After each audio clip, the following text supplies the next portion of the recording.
Salut tout le monde, on se retrouve aujourd'hui dans une nouvelle vidéo scrapbooking et aujourd'hui je vais réaliser une page pour mon Project Life. Alors c'est pas vraiment une page de scrap parce que je ne compte pas mettre de photos dessus. L'objectif c'est déjà une page qui me plaît beaucoup avec un papier 30-30 que j'ai redécoupé et perforé pour qu'il soit à la taille de mon album. Sauf que je voulais y insérer une petite guirlande avec comme des fanions dessus. Donc c'est ce qu'on va faire aujourd'hui. C'est très long à faire, vraiment j'ai eu mille et une misères à faire ce truc, pour plein de raisons que je vais citer.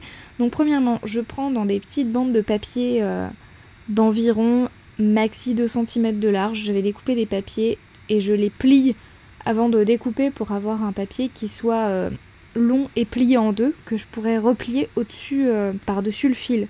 Donc c'est une étape un peu longue, j'ai au préalable sélectionné les papiers que je voulais utiliser pour cette guirlande.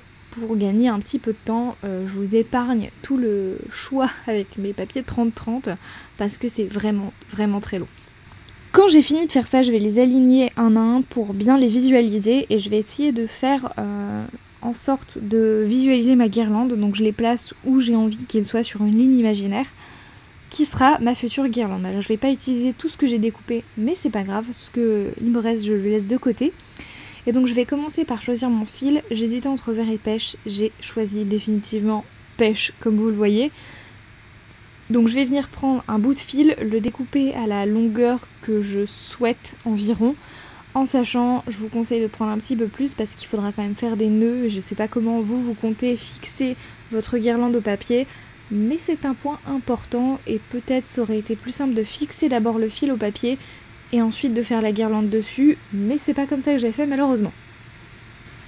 Donc je vais prendre chaque petit morceau, le placer par rapport à mon fil, mettre de la colle et à chaque fois je vais essayer de faire une étape où j'appuie dessus et où je le maintiens, ne serait-ce qu'avec un ciseau, je mets quelque chose d'un peu lourd par dessus parce que sinon la colle a tendance à, comme vous le voyez, se rouvrir et c'est pas ce qu'on veut.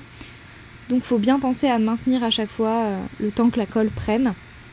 Donc voilà pour le moment, j'ai ma petite guirlande sur mon fil et au début je pensais vraiment prendre une perforatrice pour faire des trous et mettre les emplacements où le fil passerait, sauf que voilà, le trou que je voulais faire est bien trop loin du bord du papier pour pouvoir utiliser une perforatrice. Donc je vais tout simplement faire un trait au crayon papier et découper à la main à l'X-Acto-Knife pour pouvoir faire mon trou.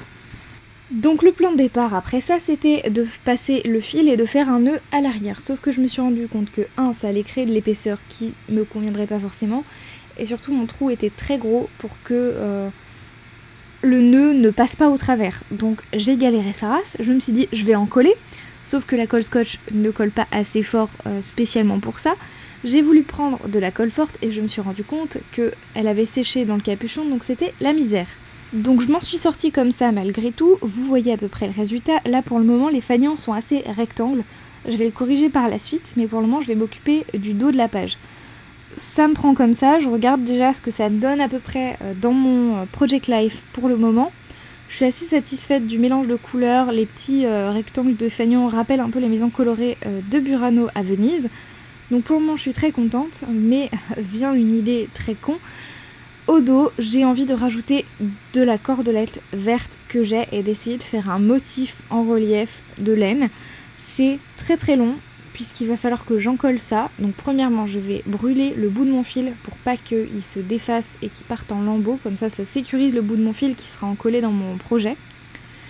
Et ensuite, on va venir s'amuser avec la colle forte. Le problème, c'est que le bouchon étant obstrué, la colle forte a fini par craquer au bout où c'est plié et donc elle sortait dès que j'appuyais dessus alors que la colle était censée être fermée. Donc j'ai fini par prendre un cure-dent pour appliquer la colle là où je le veux et ensuite venir coller le fil, et pour pas m'en mettre plein les doigts vu que c'est de la colle très forte à prise instantanée, je vais utiliser la gomme d'un crayon à papier à l'envers pour pouvoir coller ça correctement sans m'en mettre partout sur les mains. C'est pas le plus idéal, c'est très long à faire. Là vous avez de la chance vraiment de le voir en accéléré parce que ça m'a bien pris 1 heure à faire. Surtout que je savais pas vraiment le motif que je voulais faire au départ, c'était pas très clair. J'ai voulu le dessiner au crayon à papier sur la feuille mais c'était moche et je me suis rendu compte que dès que j'en collais par dessus, le crayon à papier on le voyait en dessous et c'était définitif. Donc j'ai arrêté de faire au crayon à papier. Et du coup je vais finir par faire mes fanions et j'ai découpé un petit triangle dans mes fanions pour que ça rende plus joli. Et voilà l'arrière, donc j'ai pas fait un truc de fou, je voulais faire quelque chose de plus chargé au départ, mais c'était bien assez long. Et voilà pour cette page, j'espère que ça vous aura plu, on se retrouve très vite pour de prochaines vidéos, prenez soin de vous, ciao ciao!